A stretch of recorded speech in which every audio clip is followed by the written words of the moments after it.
for their houses doors and couches of silver upon which to recline, and gold ornament. Meaning Allah would have given so much to the disbelievers in this life. But if He did, what would happen? This would lead to extreme corruption and chaos. But all that is not but the enjoyment of worldly life. Meaning, even if a person had couches of gold and silver, houses of gold and silver, still, what would happen? Eventually, this would come to an end. وَالْآخِرَةُ عِنْدَ رَبِّكَ لِلْمُتَّقِينَ. And the hereafter with your Lord is for who? It is for the righteous. It is for the righteous. It is not for everybody. This world, what these ayat show to us is that this world really has no value before Allah. If Allah wants, He could have given so much to even those who disbelieve, those who reject Him. I mean, look at Fir'aun, how much money and power he had. How much gold he had. Isn't it?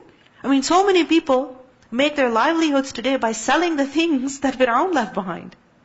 Isn't it? They go and they rob the tombs and they steal those things and they rob museums and all of that and they sell them in the black market for thousands of dollars. Isn't it? So imagine how much money Fir'aun had. But what good was that to him? It came to an end. It finished. He left it. وَمَن يَعْشُ عَنْ ذِكْرِ الرَّحْمَنِ نُقَيِّضْ لَهُ شَيْطَانًا فَهُوَ لَهُ قَرِينٌ. And whoever is blinded from the remembrance of the Most Merciful, meaning he does not remember Allah anymore. He does not read the Qur'an anymore. He leaves salah. He does not engage in dhikr, in tasbih. He doesn't fix time in the morning, in the evening, in the day to remember Allah. Then what will happen? We appoint for him a devil, and he is to him a companion. Meaning shaitan then takes him in his control. The Prophet ﷺ said, if there are 3 people in a village, 3 men in a village, or in the desert, among whom prayer is not offered in congregation, then the devil has got the mastery over them. So 3 men, if they're together somewhere and they don't pray in jama'ah, then who will take over them? Shaitan will take over them. So observe prayer in congregation, for the wolf eats only the straggling animal, meaning the animal that is alone, that does not stay with the group, with the rest of the flock. In another hadith we learn that 2 people, they abused each other in front of the Prophet ﷺ. So one of the 2 people, he became extremely angry and his face became red. The Prophet ﷺ said, I know a word which if he says, it will cause him to relax. If he says, أعوذ بالله من الشيطان الرجيم, his anger will go away. So that angry man, he didn't listen to the Prophet ﷺ. He didn't hear him in his anger. So the Sahaba said to him, don't you hear what the Prophet ﷺ is saying? And that person said, I am not mad. I'm not mad. Meaning I'm not crazy that I would listen to him and cool down right now and not take revenge. No, I will be angry over here. So you see, in anger, this person did not even understand what the Prophet ﷺ said. He did not even realize that it's Rasulullah ﷺ telling him, advising him. And he did not act upon it. This is very frightening. Because this is how shaitan takes over a person. This is how shaitan takes over a person. نُقَيِّضْ لَهُ شَيْطَانًا فَهُوَ لَهُ قَرِينٌ. But it's so frightening that we might get carried away by something and shaitan could take over us. Right? I mean, this person got carried away by his anger. So remember, those who stayed together, if this man had listened to the Prophet ﷺ, because sometimes we are physically in the same space, but we don't remain united. If we remain united, and also if we remember Allah, then remember shaitan cannot affect us. He cannot get the better of us. Why do you think it's so important to form proper rows in salah?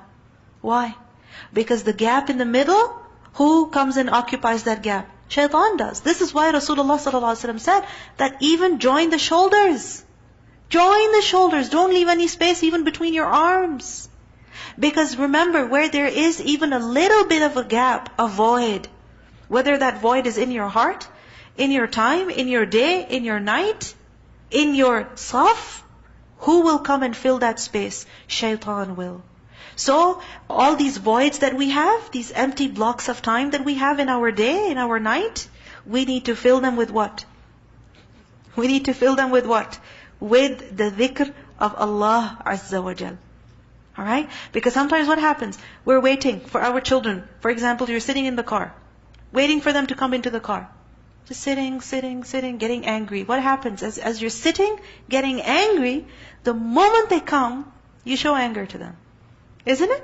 And if you had spent that time doing the dhikr, then what would happen? Yes, you would be angry, but you would be able to forgive. Isn't that so? So, dhikr of Allah is our protection, our shield against shaitan. So fill in all these gaps, all these voids with the dhikr of Allah. Remain conscious. And part of dhikr of Allah is also learning the deen. Staying attached to this noble cause is also a means of protecting yourself against the shaitan. Right? وَإِنَّهُمْ لَيَصُدُّونَهُمْ عَنِ السَّبِيلِ. And indeed the devils avert them from the way of guidance, while they think that they are rightly guided. They're doing something wrong and they think that what they're doing is perfectly fine. Until when he comes to us at judgment, he says to his companion, "Oh, I wish there was between me and you the distance between the east and the west. How wretched a companion.